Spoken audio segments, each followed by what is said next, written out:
France Culture, le Book Club, Nicolas Herbault. C'est le petit reporter le plus célèbre dans le monde entier, reconnaissable avec sa houppette, son pull bleu, son col blanc qui dépasse et son pantalon marron. Vous connaissez certainement parmi les 24 albums Tintin au pays des soviets, la toute première aventure parue en 1929. Vous connaissez aussi Tintin au Tibet ou encore Tintin en Amérique. Ce midi, on vous propose Tintin au Book Club. Jusqu'à 13h30, nous racontons ce personnage dont les aventures ont permis à des générations entières de voyager. Mais Tintin soulève aussi des critiques nombreuses, à commencer par celle qui vise Hergé, son créateur. Nous en parlons tous ensemble avec nos invités, bien sûr, et avec les tintinophiles de la communauté du Book Club. Les aventures de Tintin en 3 mots.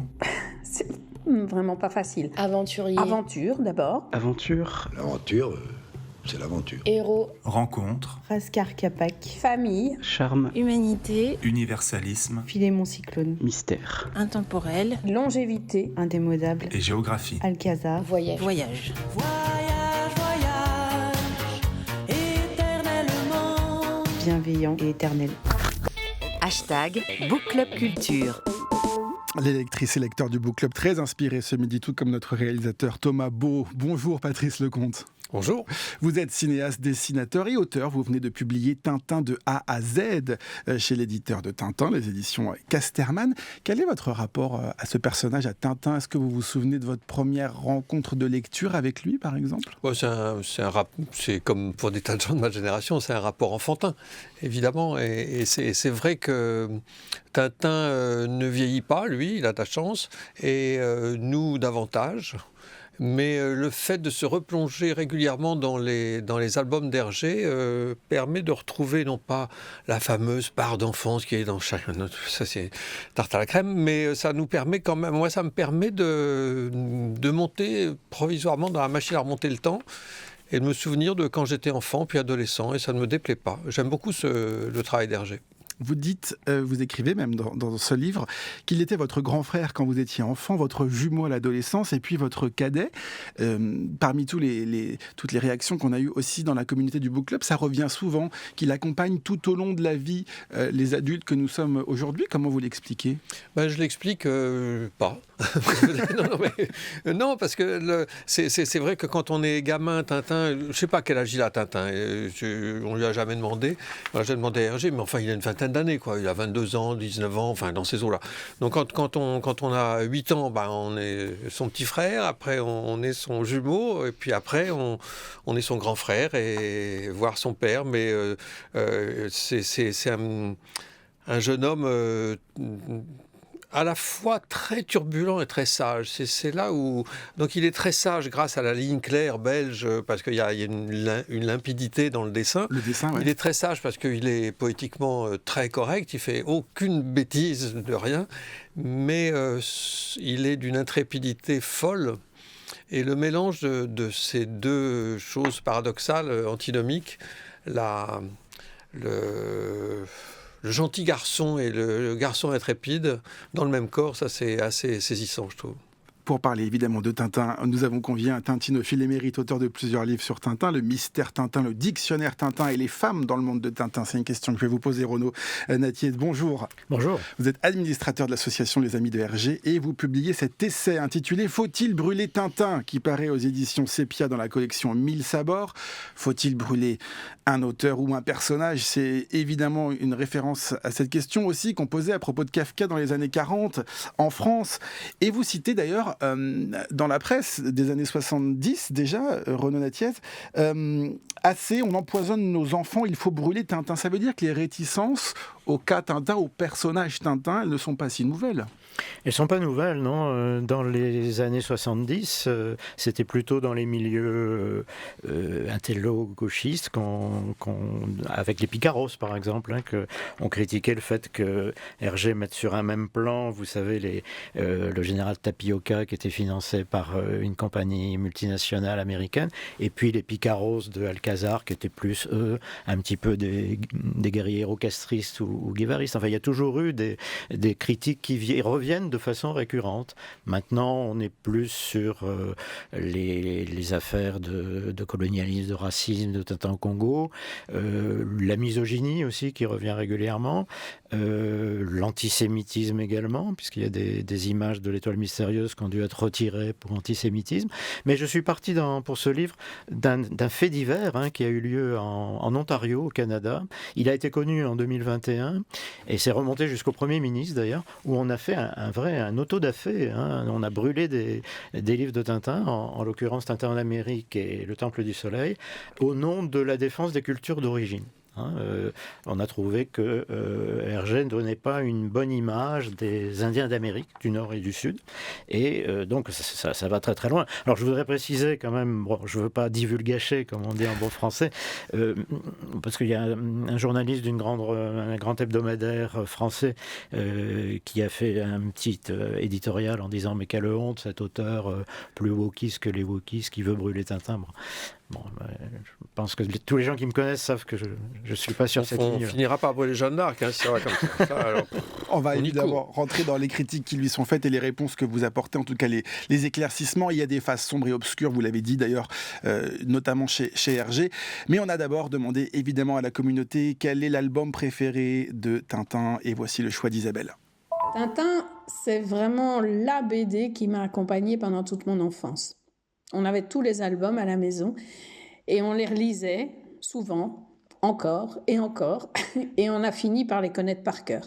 D'ailleurs, ado, j'ai reçu un livre qui s'appelait « Êtes-vous tintinologue ?» C'était sur le principe du quiz et j'étais très fière de pouvoir répondre à presque toutes les questions. Mon préféré, c'était Tintin au Tibet. Le Tibet, pour moi, à l'époque, c'était vraiment le comble de l'exotisme, encore plus que la Chine ou la Lune. Déjà, quand on regarde l'album, la couverture est très belle. Et voilà, il y a tout dans cet album. L'aventure, il y a l'amitié, il y a le courage de Tintin qui va jusqu'au bout, sans jamais renoncer. Il y a l'humour avec les mésaventures du capitaine Haddock. Et puis, bien sûr, il y a le Yéti, qui a l'air d'un monstre et qui finalement est un gentil. Nicolas Herbault. Et puis, cerise sur le gâteau, il y a aussi cette grande image très drôle au début de l'album, quand Tintin se réveille et crie ce qui provoque le chaos dans le salon de l'hôtel où ils passent leurs vacances. 1 000 sabords, Tintin. Je vous demande pardon. J'ai adoré cette image. Je l'ai regardée des dizaines de fois et elle me fait toujours rire. Alors on l'a entendu, l'aventure chez Tintin, ça rime beaucoup avec le voyage, le Tibet qu'on connaît, l'Amérique, le Congo, le pays des Soviets, l'île Noire, au pays de l'or noir. Renaud Nattier, vous dites que l'une des premières qualités de Tintin, c'est cette impression de crédibilité. Tout ça fait vrai, alors qu'on sait très bien qu'il y a une partie de cette géographie qui n'existe pas. Tout à fait. Ce que Barthes appelait l'effet de réel, ça me paraît fondamental. On croit en tout ce qu'on voit, malgré tout ce qui est invraisemblable. Et d'ailleurs, Patrice Lecomte, dans son Tintin de A à Z, montre les choses qui sont vraiment invraisemblables, quoi. Tintin qui se met dans une peau de singe. Il a auprès de lui une scie qui sort de je ne sais pas où pour scier le taxi où il est enfermé. Enfin, il a sur lui, pour s'évader du taxi qui le maintient prisonnier, il a une égoïne. Donc ça veut dire, j'ai toujours sur moi une égoïne au cas où, c'est ça. Et je voyage dans un taxi en bois pour pouvoir scier un panneau. Ça tombe bien. Et tout ça, quand on est enfant, on y croit. On y croit. Tout ça, on y croit parce que je crois la ligne claire, le graphisme, la logique du scénario sont tellement forts, la psychologie des personnages, qu'on oublie finalement ce qui peut paraître invraisemblable. Puis alors, pour ajouter à ce qui a été dit sur le fait que je suis assez persuadé que les gens qui sont vraiment fans de Tintin, que ce soit des spécialistes un peu barbants ou des amateurs comme Patrice Lecomte veut souvent le mettre en avant, mais on est tous des amateurs de Tintin. Il faut l'avoir lu quand on était enfant. Il faut l'avoir découvert même avant de savoir lire. Je ne suis pas sûr que quelqu'un qui commence à lire Tintin à 40 ou 50 ans est sensible à la magie des scènes primitives, qu'on pourrait appeler les scènes primitives, la momie, le Yéti, des choses qui nous font rêver, qui nous marquent. Je crois pas. Je crois qu'il faut. Isabelle, notre lectrice, Patrice Lecomte, elle parlait de la couverture aussi de Tintin. Vous dites la couverture d'un album, c'est comme l'affiche d'un film. Ça doit donner envie de lire, envie d'entrer dans la salle. Hergé l'avait très bien compris. On parlait de scénario il y a un instant. Ça veut dire qu'il y a quelque chose de très cinématographique dans Tintin aussi. Oui, on fait souvent le rapport, le rapprochement entre la bande dessinée et le cinéma, qui sont cousins germains. Et en fait, non, vraiment, je trouve que la bande dessinée, c'est un art, oui, vraiment à part entière et qui n'a rien à voir avec le cinéma, sauf que les auteurs de bande dessinée racontent des histoires, ok. Mais la bande dessinée, c'est du cinéma qui est tellement statique que c'est pas du tout du cinéma. Et les adaptations, d'ailleurs, de bande dessinée, notamment puisqu'on parle de Tintin et d'Hergé, les adaptations d'Hergé, de Tintin au cinéma sont pas tout à fait emballantes, tout à fait convaincantes, je trouve. Il y avait je me souviens que quelqu'un avait vu le film de Spielberg, Le secret de la licorne, et j'avais rencontré un enfant qui devait avoir une dizaine d'années ou un truc comme ça, et qui m'avait dit non, c'est pas du tout la voix de Tintin. C'est-à-dire qu'il lisait les albums en imaginant entendre Tintin, Castafiore, Haddock et tous les autres, et pour lui, c'était pas la vraie voix de Tintin. Je crois qu'on a tout essayé, que ce soit des dessins animés, des films avec des acteurs dans les années 60. Et c'était pas un problème d'acteurs, puisqu'il y avait George Wilson, Jean Bouise, c'était des très bons acteurs. Le Spielberg s'en sort pas trop mal, mais il n'a pas eu, avec le système hybride de la motion capture, il n'a pas eu un succès fou, surtout aux États-Unis. Et effectivement, ça pose le problème. Est-ce qu'il est possible d'adapter Tintin au cinéma ? Moi, je pense que la meilleure solution, mais peut-être que quelqu'un fera quelque chose de magnifique, par exemple avec les bijoux de la Castafiore. Mais je pense que la meilleure solution, c'est un petit peu ce qu'a fait Philippe de Broca avec L'Homme de Rio. C'est-à-dire qu'il c'est pas du tout des acteurs qui jouent Tintin, mais les allusions sont constantes. Et il y en a, moi je l'ai répertorié dans mon petit dictionnaire Tintin, il y en a une trentaine d'allusions à Tintin, direct, dans les noms, dans l'intrigue, etc. Et ça, je crois que c'est vraiment la meilleure référence, le plus beau clin d'œil qui peut être fait à Tintin. Alors ça marche aussi en fiction radiophonique. J'invite les auditeurs de France Culture, évidemment, à retrouver pas mal d'aventures de Tintin, 5 jusqu'à présent sur notre site franceculture.fr et l'appli Radio France, le Lotus Bleu, les 7 boules de cristal, le cigare des pharaons, le temple du soleil et les bijoux de la Castafiore. C'est réalisé par Benjamin Habitant et on attend dans les prochains mois le secret de la licorne et le trésor de Rackham le rouge. On aura l'occasion évidemment d'en reparler. Alors on en vient évidemment à ce qui fait un petit peu l'objet de votre livre, Renaud Nattier, c'est le rejet de Tintin. Quelles sont les critiques qui visent le personnage ? Et puis d'abord, évidemment, son créateur, les accusations principales, vous les avez citées. Tintin est réactionnaire, antisémite, colonialiste, raciste, il n'a rien d'écologiste, il est misogyne. Bref, on sait notamment que c'est d'abord Hergé qui est visé par ces critiques. Il a travaillé pour un périodique catholique d'extrême droite qui s'appelait Le XXe siècle, dirigé par son mentor, c'était l'abbé Wallez, connu pour ses positions ultra-réactionnaires. Et puis la question, vous l'avez dit, juive et de l'antisémitisme avec des personnages qui étaient très caricaturaux et des images qui ont d'ailleurs été retirées. Alors racontez-nous cette partie-là. Ça veut dire qu'évidemment, au moment où ça a été écrit et au moment où c'est arrivé jusqu'à nous et où c'est réédité, etc., il y a eu des modifications dans les vignettes ? Oui, bien sûr, il y a eu pas mal de modifications. Ces deux images de l'étoile mystérieuse, effectivement, c'était des histoires juives, mais c'était en 1942. Donc, je veux dire, là, il n'y a pas de sujet. C'était nécessaire que ça soit supprimé. Mais on a supprimé aussi le langage petit nègre dans les dernières versions. D'ailleurs, des gags absolument dignes que Hergé était avec son humour. Dans Coq en stock, vous avez des Africains qui partent à la Mecque et qui parlent petit nègre. Donc, sous la pression, Hergé les a modifiés. Donc, ils parlent tout à fait français comme vous et moi. Et Haddock, qui lui parlait petit nègre avec ses Africains pour se faire comprendre, il n'a pas changé. Donc il n'y a plus que Haddock qui continue à parler petit nègre. Et puis il y a eu des censures aussi morales.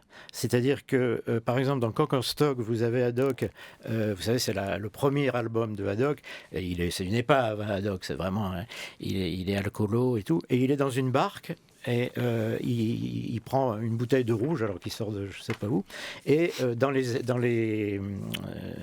albums du début qu'on trouve dans les archives, il prend la bouteille et il la boit au goulot. et il fait cul sec avec la bouteille de rouge.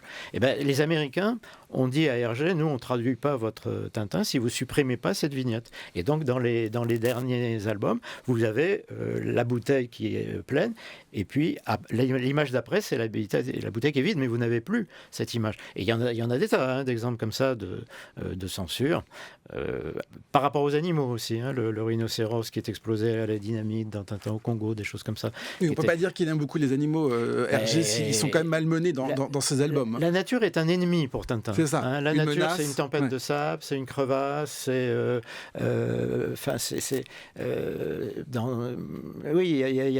un ennemi au même titre que Rassapopoulos ou Alan.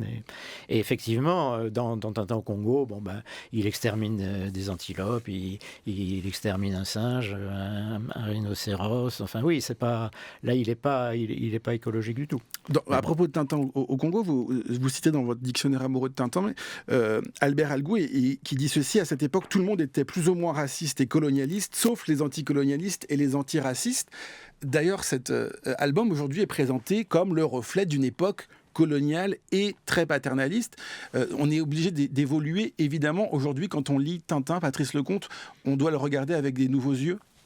On doit le regarder en essayant de se placer dans l'époque, mais enfin le racisme en 1940 et aujourd'hui, c'est toujours le racisme. Mais moi, je n'ai pas très envie d'entrer dans ce débat très adulte et actuel, en effet, parce que j'ai l'impression j'ai la certitude même que ce débat abîme forcément l'image et le souvenir d'enfance que j'ai de Tintin. Et que je préfère garder intact. Alors je sais bien que certaines vignettes ont été changées, que des trucs, machin. Il y a quand même un truc qui restera jusqu'au bout et qui ne sera pas endommagé. C'est la consommation de whisky par Haddock. Et ça, alors, c'est un truc, s'il dessinait ces albums-là aujourd'hui, il n'oserait plus faire un truc pareil. Et heureusement, ça reste. Alors, on a retiré la cigarette de Lucky Luke, la pipe de Monsieur Hulot, mais heureusement, le capitaine Haddock descend encore du whisky. Alors Tintin, qui n'a rien d'écologiste, c'est aussi l'une des critiques qui est faite souvent, que vous reprenez d'ailleurs, Renaud Nattiès, dans votre livre. Mais Patrice Lecomte, vous n'êtes pas vraiment certain de tout ça, parce que vous nous dites, dans l'Étoile mystérieuse notamment, il y a la conscience, ou le début de conscience d'un réchauffement climatique, en tout cas d'une planète qui est en train de changer. Oui, parce que tout le début de l'Étoile mystérieuse, avec cette étoile mystérieuse qui se rapproche de plus en plus de la Terre, et puis il n'y a pas Bruce Willis pour empêcher la catastrophe, donc ils sont bien obligés de faire avec, et puis pourvu qu'elle s'écrase, mais ça provoque sur la Terre une chaleur accablante, une super canicule, le goudron colle aux chaussures. Enfin, moi je me souviens quand j'étais enfant, et même encore aujourd'hui d'ailleurs, ça me fout un peu les boules, parce que je me disais, mais cette chaleur, quand est-ce qu'on va avoir un peu d'air frais, tout ça, c'est très oppressant, je trouve. Quand ils partent après en bateau, puis qu'ils arrivent sur la fameuse étoile mystérieuse, où poussent des champignons aussi grands que des immeubles, là on respire un peu. Bon, c'est inquiétant d'avoir ces gros champignons, d'accord, ou ces grosses pommes et ces grosses araignées, mais au moins on est à l'air, et l'étoile qui a trop réchauffé la planète est tombée à l'eau. Mais c'est vrai qu'il y avait, sans avoir une conscience, sans doute pas nommée comme ça, du réchauffement climatique dont on nous rebat à juste titre sans doute les oreilles, il avait une vision de ce que pouvait devenir le monde plus tard, de même que, je ne sais plus en quelle année il a marché sur la Lune, mais longtemps avant la NASA quand même. Remarquez que dans l'Étoile mystérieuse, justement, je disais que la nature était un ennemi, mais là, c'est l'éclipse qui les sauve, finalement. Oui. C'est vrai. Renaud Nattiès, vous nous disiez aussi, on parlait à l'instant, excusez-moi, Patrice Lecomte a prononcé le nom de l'acteur Bruce Willis. C'est pas un super-héros à l'américaine, Tintin. Ça, c'est important aussi de le souligner. Oui. Tintin, c'est pas un super-héros et c'est pas un saint. C'est-à-dire que ça explique peut-être qu'il n'a pas eu beaucoup de succès, le Spielberg, aux États-Unis, parce que c'est pas un Superman. Mais Hergé, vous savez, avait écrit à Tintin une lettre où il disait: tu m'énerves, il supportait plus Tintin, Hergé, il disait t'es trop parfait, etc. En réalité, Tintin, il est moral, il cherche le triomphe du bien, mais il n'est pas moralisateur. Il ne fait pas de prêchi-prêcha, si vous voulez. Et il n'est pas non plus parfait au sens qu'il n'a pas de faille. Tintin, c'est quelqu'un qu'on voit souvent sous même ivre-mort dans l'oreille cassée. Dans les soviets, il n'arrive plus à mettre la clé dans sa serrure de chambre. Il est... Oui, mais attendez, il est sous inadvertance. Ah bah oui. Il est enfermé avec les effluves d'alcool, mais c'est pas lui qui... Mais il a des faiblesses. Un super-héros, moi, j'ai jamais vu dans aucun album, et je les ai tous bien relus, pour faire ce Tintin de A à Z, j'ai jamais vu boire délibérément comme le capitaine Haddock. Et là, vous avez raison, mais moi, je trouve ça vraiment extra de sa part. Alors, peut-être il est trop parfait, peut-être c'est trop le genre idéal, qu'on voit pas beaucoup, puisqu'il est tout le temps parti à droite et à gauche. Mais c'est là où il est très bien, c'est qu'il n'est pas moralisateur, jamais. Et effectivement, c'est quand même le meilleur ami de Haddock, et à aucun moment, il dirait à Haddock...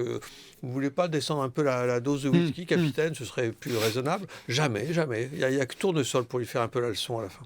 Et il peut utiliser des subterfuges, d'ailleurs, il peut mentir pour la bonne cause. Il va donner du cognac à Haddock pour le faire continuer, parce qu'Haddock en a marre. L'une des dernières critiques, c'est évidemment Tintin misogyne. Alors c'est vrai qu'il y a très peu de personnages femmes dans ses aventures, sauf peut-être, évidemment, une femme qui donne le nom à un album, La Castafiore, et c'est l'album préféré de Sonia, qui a sa carte Book Club.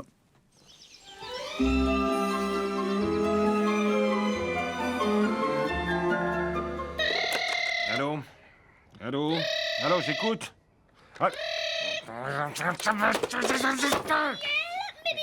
Les bijoux de la Castafiore, l'album que je retiens.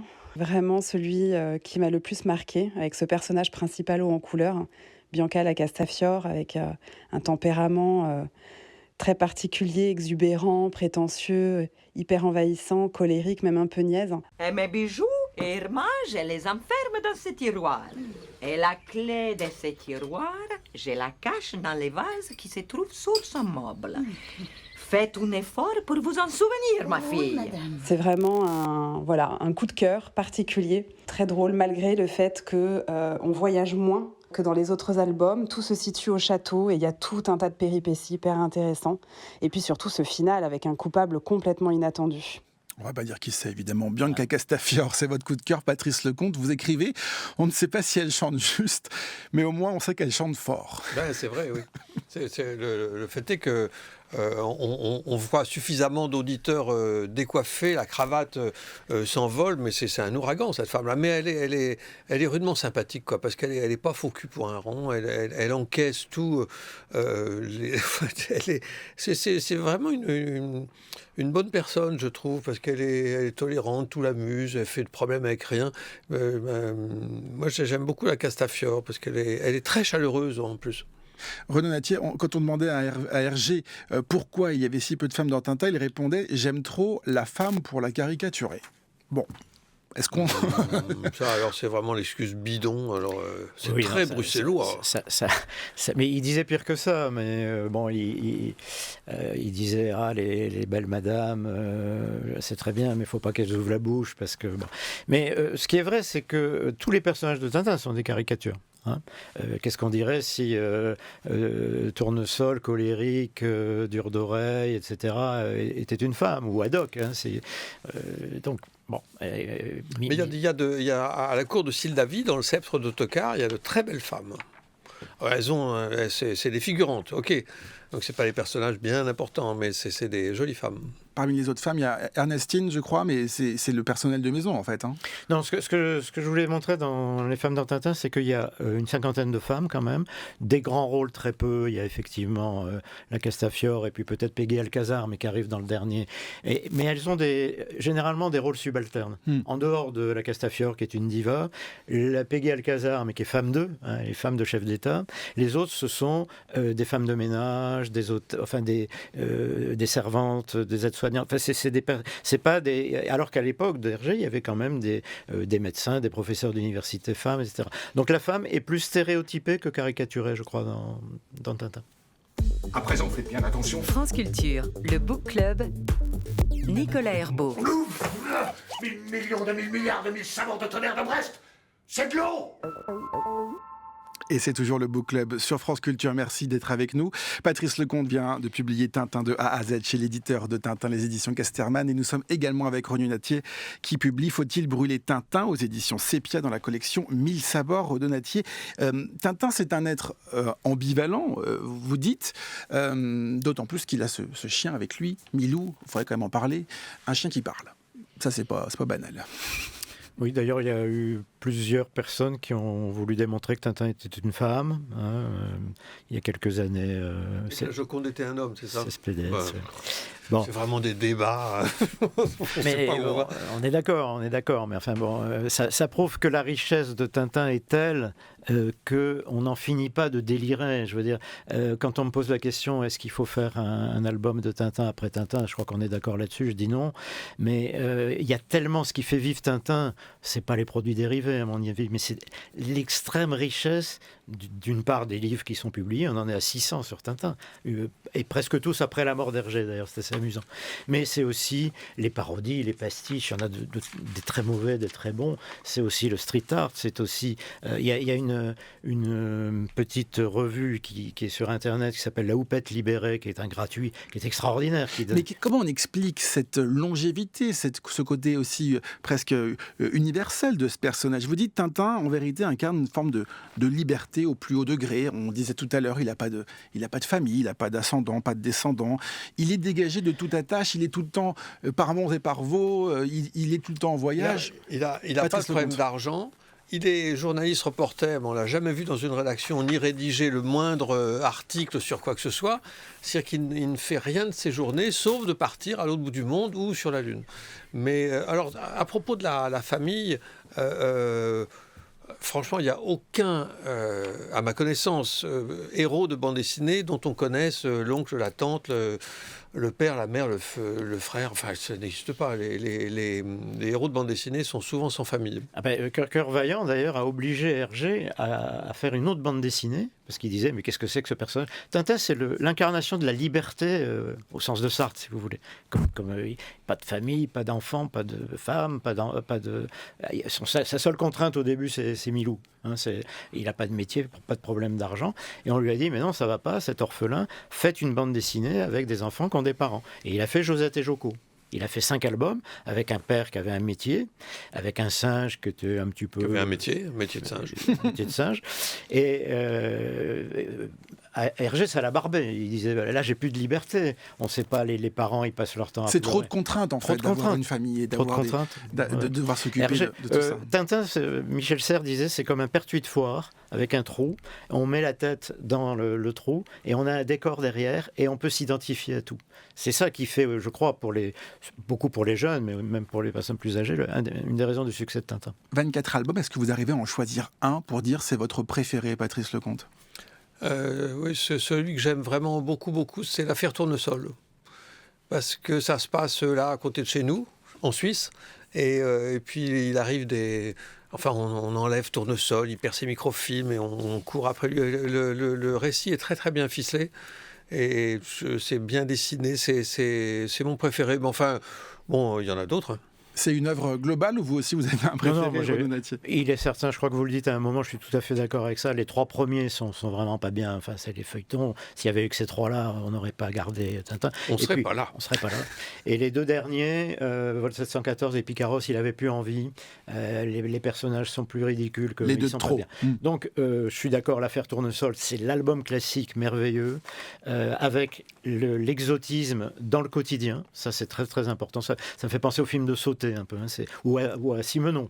C'est l'exotisme dans le quotidien. Et puis les bijoux de la Castafiore, quand même, qui est pour nous tous un petit peu plus adultes, c'est l'autopastiche par Hergé lui-même. La boucle est bouclée. Il serait arrêté après les bijoux, c'était bon, quoi. Ça suffisait. Chez nos bookclubbers et bookclubbeuses, Tintin au Tibet revient dans les plus cités, les 7 boules de cristal, Objectif Lune. Également, j'ai dû le lire 50 fois, nous dit Jean-Charles, cet album me faisait littéralement rêver. La préparation du voyage avec ce centre spatial caché me fascinait. Et puis, Mélanie adore le diptyque, le secret de la licorne et le trésor de Rackham le Rouge.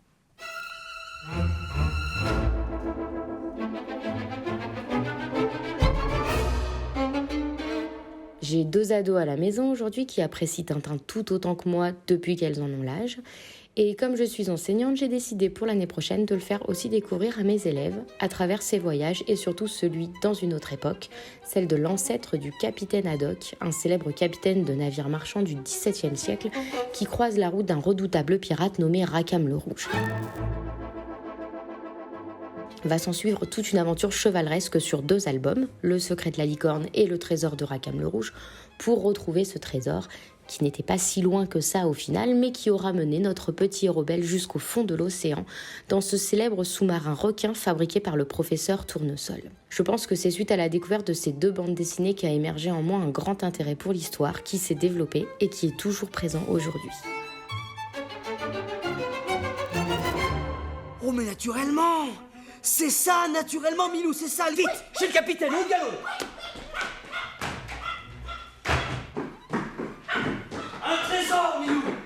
Milou, nous sommes sur la piste d'un trésor! Vite, vite, chez le capitaine! Oh, un trésor!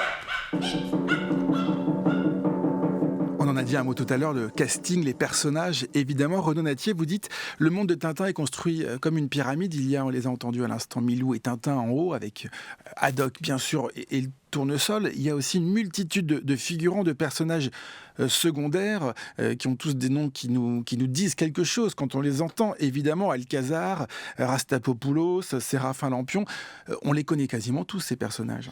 Oui, c'est, je crois, une des grandes richesses de Tintin, c'est la comédie humaine de Balzac, avec des personnages multiples. D'ailleurs, il y a eu une fresque qui a été faite avec tous les personnages. Il y a eu un dictionnaire des noms propres dans les années 90. Il y en a 327, je crois, qui sont dénombrés, y compris les plus secondaires. Et on a du plaisir à les retrouver, surtout d'un album à l'autre. Et on imagine leur vie entre les albums, ce que font tous les tintinophiles fous sur les réseaux sociaux. Et ça, c'est un gros plus, je crois. On n'a pas ça, je pense, dans d'autres bandes dessinées comparables, comme Gaston ou Astérix. Patrice Lecomte, dans votre Tintin de A à Z, c'est Abdallah qui ouvre la danse, si je me souviens bien. Qu'est-ce qu'il représente pour vous, ce personnage ? Il représente un sale gosse que j'aurais adoré être. Moi, j'étais un enfant docile, obéissant, faisant pas de vagues, dans mon coin, enfin un gentil garçon, je pense. Et j'admirais, j'enviais Abdallah de faire à ce point les 400 coups. Mais j'aimais bien Pim Pam Poum aussi, parce qu'ils arrêtaient. Les enfants qui ne font que des bêtises m'enchantaient, parce que moi, je les faisais pas, les bêtises. Donc je vivais mes bêtises par procuration grâce à Abdallah. Mais j'aurais pas aimé l'avoir comme fils, parce qu'il aurait pris des torgnoles du matin au soir. Il est insupportable. Et ce qui est marrant, c'est que vous disiez tout à l'heure qu'il y a très peu de femmes, bon, à part ce qu'on s'est raconté dans les albums de Tintin, mais il y a encore moins d'enfants. Il n'y a pas d'enfants. Il y a Abdallah, il y a Zorino, ils sont 3 ou 4 à tout casser, quoi. On a une explication, Renaud? Oui, non, mais je crois que quand on dit qu'il n'y a pas de femmes dans Tintin, c'est ça. En fait, il n'y a pas de famille bourgeoise traditionnelle, couple avec enfants. S'il n'y a pas de femmes, il n'y a pas d'enfants, je suis bête. Mais, voilà. Mais qu'il est bête. Non, mais c'est vrai, il n'y a pas de famille. C'est pour ça qu'il a fait Josette et Joko, d'ailleurs. Alors, il y a des personnages très attachants, et puis il y a aussi des personnages angoissants. Eh bien, Milou, que se passe-t-il? Il a eu peur de quelque chose, semble-t-il.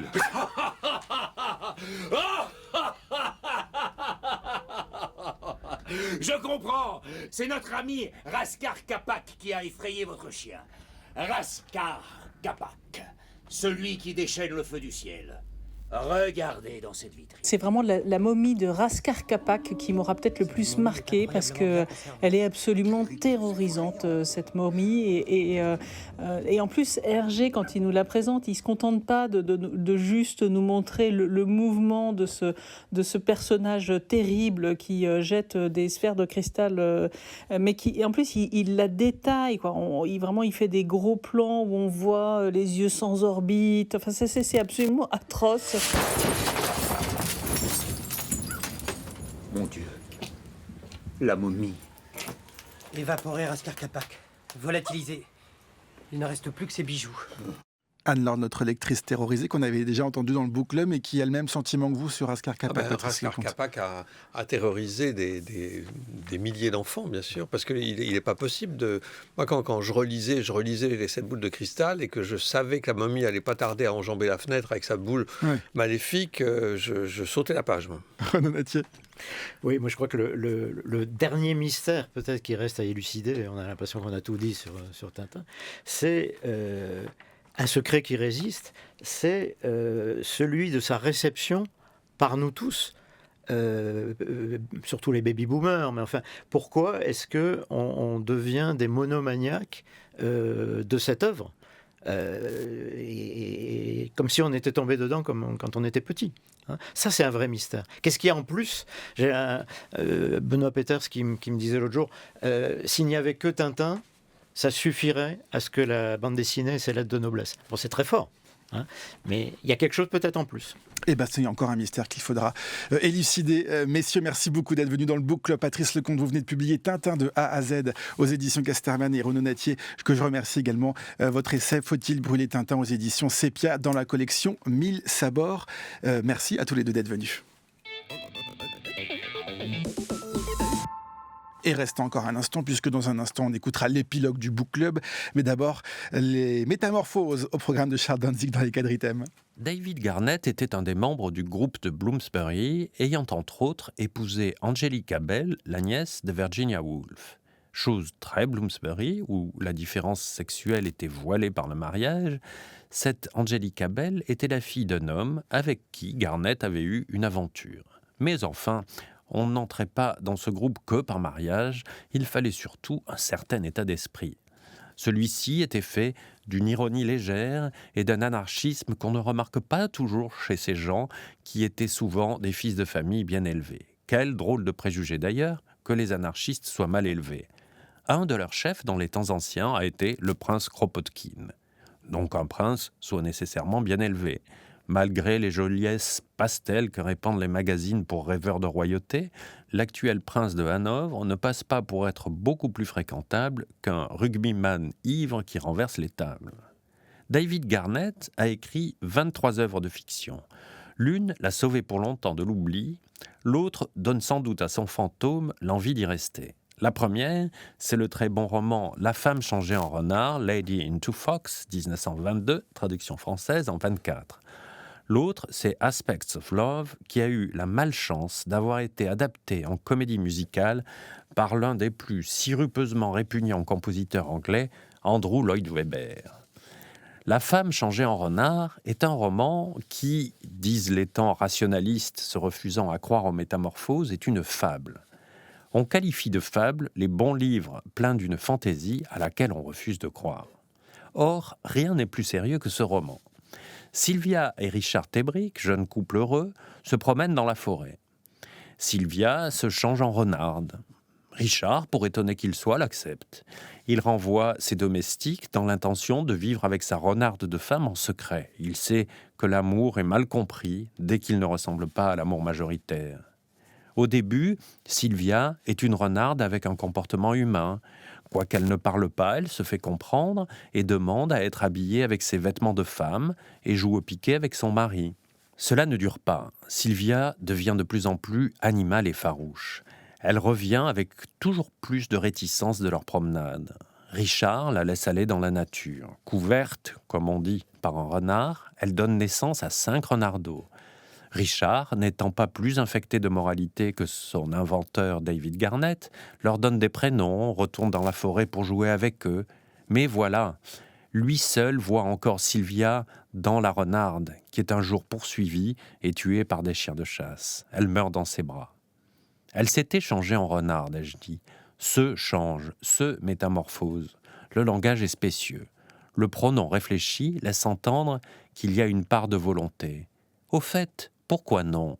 Le bonheur de certains, et peut-être de la plupart d'entre nous, ne consiste-t-il pas à fuir ce qu'on appelle l'hérédité pour s'épanouir ?